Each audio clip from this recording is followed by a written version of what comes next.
ರಾಜ್ಯದ 3 ಕ್ಷೇತ್ರಗಳ by election ಮತದಾನ ಪ್ರಕ್ರಿಯೆಯ ನಾನ್ ಸ್ಟಾಪ್ ಕವರೇಜ್ ಪಬ್ಲಿಕ್ ಟಿವಿಯಲ್ಲಿ ತಾವು ಗಮನಿಸ್ತಾ ಇದ್ದೀರಾ.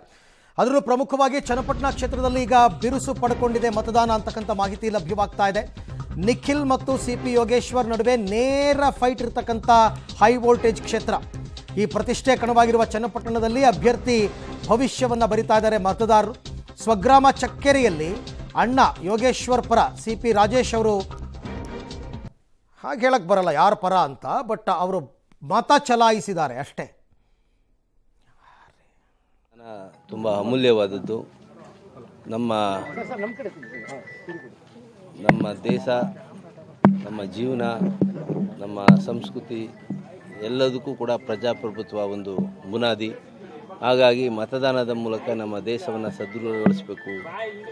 ನಮ್ಮ ವ್ಯವಸ್ಥೆಯನ್ನು ಏನು ಸಂವಿಧಾನ ಅಡಿಯಲ್ಲಿ ನಾವು ಇವತ್ತು ಬಾಳ್ತಾ ಇದ್ದೀವಿ, ಅದು ಸದೃಢವಾಗಬೇಕು ಅಂದರೆ ಮತದಾನ ತುಂಬ ಅಮೂಲ್ಯವಾದದ್ದು.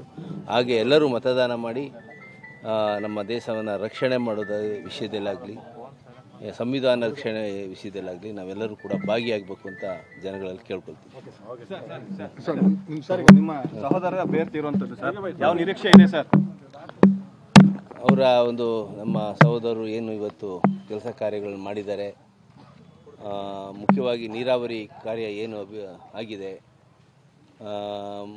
ಮತ್ತು ತಾಲೂಕಲ್ಲಿ ಎಲ್ಲ ಥರದ ಅಭಿವೃದ್ಧಿ ಕಾರ್ಯಗಳನ್ನು ಗಮನಿಸಿ ಮತದಾರ ಪ್ರಭುಗಳು ಆಶೀರ್ವಾದ ಮಾಡ್ತಾರೆ ಅಂತ ನಾವು ತಿಳ್ಕೊಂಡಿದ್ದೀವಿ.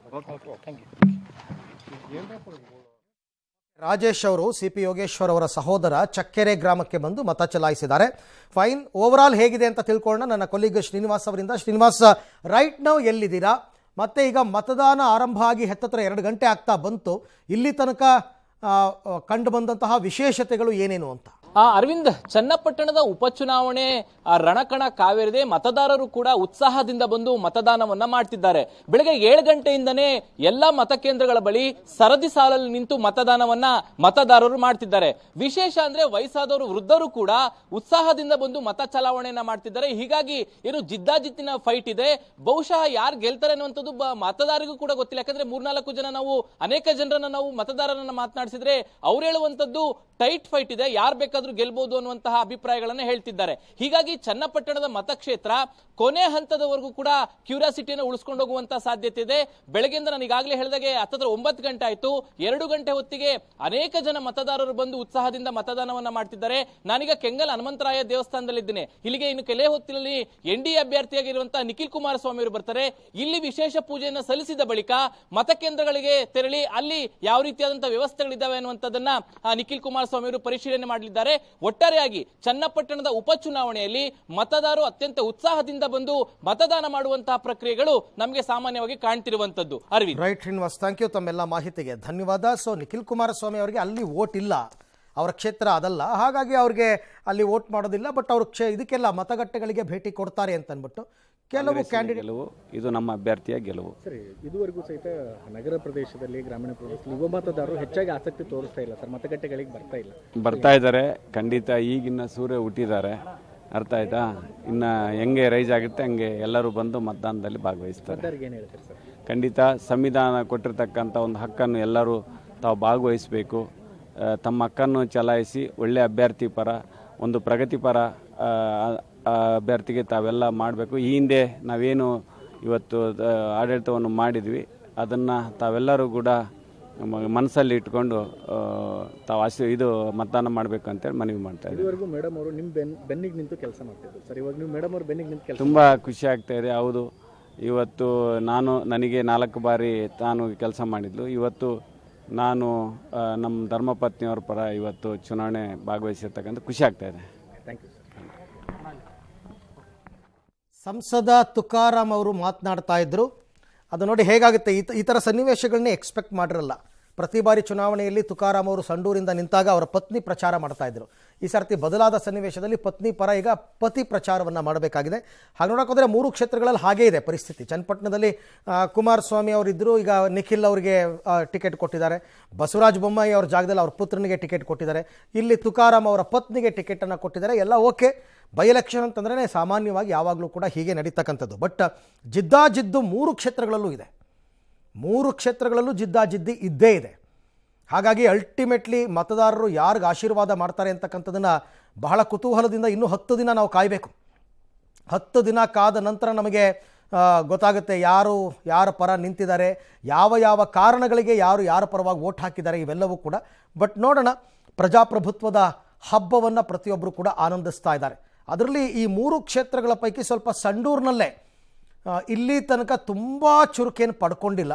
ಅದರ್ವೈಸ್ ಚನ್ನಪಟ್ಟಣ ಮತ್ತು ಶಿಗ್ಗಾಂವಿನಲ್ಲಿ ತುಂಬ ಚೆನ್ನಾಗಿ ವೋಟಿಂಗ್ ಆಗ್ತಾ ಇದೆ. ನೋಡೋಣ, 9-10 ಗಂಟೆ ತನಕನೂ ಕೂಡ ಬಹಳ ವೇಗವಾಗಿ ನಡೆಯುತ್ತೆ. ಎಲ್ಲ ಎಲೆಕ್ಷನ್ ಪ್ಯಾಟರ್ನ್ಸ್ಗಳು ಹಾಗೇ ಇರತಕ್ಕಂಥದ್ದು. ಹಾಗಾಗಿ ಈಗ ಒಟ್ಟು ದೇಶದ 10 ರಾಜ್ಯಗಳ 31 ಕ್ಷೇತ್ರಗಳಿಗೆ ಇವತ್ತು ಬೈ ಎಲೆಕ್ಷನ್ಸ್ ನಡೀತಾ ಇದೆ. ಕೆಲವು ವಿಧಾನಸಭಾ ಕ್ಷೇತ್ರ, ಕೆಲವು ಲೋಕಸಭಾ ಕ್ಷೇತ್ರ. ವಯನಾಡಲ್ಲೂ ಕೂಡ ಬೈ ಎಲೆಕ್ಷನ್ ನಡೀತಾ ಇದೆ. ರಾಹುಲ್ ಗಾಂಧಿ ರಾಜೀನಾಮೆಯಿಂದ ತೆರವಾದ ಕ್ಷೇತ್ರ. 20 ದಿನದ ಹಸುಗೂಸಿನೊಂದಿಗೆ ಮತದಾನಕ್ಕೆ ಬಂದಿದ್ದಾರೆ ಬಾಣಂತಿಯೊಬ್ಬರು. ಶಿಗ್ಗಾಂವಿ ನಗರದ ಸರ್ಕಾರಿ ಬಾಲಕರ ಶಾಲೆಯಲ್ಲಿ ಬಾಣಂತಿ ಮತದಾನವನ್ನು ಮಾಡಿದ್ದಾರೆ. 20 ದಿನದ ಹಸುಗೂಸು ಎಲ್ಲವೂ ಕೂಡ ಹೈಲೈಟ್ ಮಾಡುವಂತಹ ವಿಚಾರ. ವೀಲ್ ಚೇರ್ನಲ್ಲಿ ಬಂದು ವಯೋವೃದ್ಧರು ವೋಟ್ ಮಾಡೋದು, 20 ದಿನದ ಹಸುಗೂಸಿನೊಂದಿಗೆ ಬಂದು ವೋಟ್ ಮಾಡ್ತಕ್ಕಂಥದ್ದು, ಮದುವೆ ಮಂಟಪದಿಂದಲೇ ನೇರವಾಗಿ ಬಂದು ಮತದಾನ ಮಾಡ್ತಕ್ಕಂಥದ್ದು, ಇವೆಲ್ಲವನ್ನು ಕೂಡ ನಾವು ನೋಡಿದ್ದೀವಿ. ಈ ಸಾರ್ತಿ ಚುನಾವಣೆಯಲ್ಲಿ ಕೂಡ ಅದನ್ನು ನಾವು ಎಕ್ಸ್ಪೆಕ್ಟ್ ಮಾಡ್ತಾ ಇದ್ದೀವಿ. ಅವರಿಗೆ ಅವರ ಕರ್ತವ್ಯದ ಅರಿವಿದೆ. ಅದಕ್ಕೆ ನಾನು ಹೇಳ್ತಾ ಇದ್ದದ್ದು, ನಿಮಗೆ ಇಂಥವ್ರಿಗೆ ವೋಟ್ ಹಾಕಿ ಅಂತ ಯಾರೂ ಇನ್ಸಿಸ್ಟ್ ಮಾಡಲ್ಲ. ಇದು ಗೌಪ್ಯ ಮತದಾನ. ಇಂಥವ್ರಿಗೆ ವೋಟ್ ಹಾಕಿದ್ದೀನಿ ಅಂತ ಹೇಳಲೂಬಾರದು ಬಹಿರಂಗವಾಗಿ. ಆದರೂ ಕೂಡ ನಿಮ್ಮ ಹಕ್ಕನ್ನು ಚಲಾಯಿಸಿ. ಪ್ರತಿ ಬಾರಿನೂ ಕೇಳ್ತಾ ಇದ್ದೀವಿ. ಕೇಳಿ 3 ಕ್ಷೇತ್ರಗಳು ಯಾವಾಗಲೂ ಕೂಡ ಒಳ್ಳೆ ಪರ್ಸೆಂಟೇಜ್ ಆಫ್ ವೋಟಿಂಗ್ ಆಗ್ತಕ್ಕಂಥ ಕ್ಷೇತ್ರ. 80-85%, 80 ಹೀಗಾಗಿರ್ತಕ್ಕಂಥ ಕ್ಷೇತ್ರ. ಹಾಗಾಗಿ ಸಹಜವಾಗಿ ಇದನ್ನು ನಾವು ಎಕ್ಸ್ಪೆಕ್ಟ್ ಮಾಡ್ಬೋದು.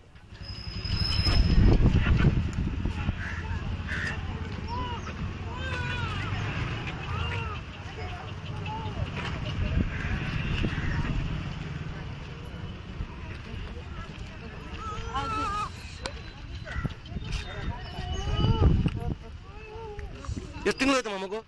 ಎಷ್ಟು ದಿನದ್ದು? 20 ದಿನ.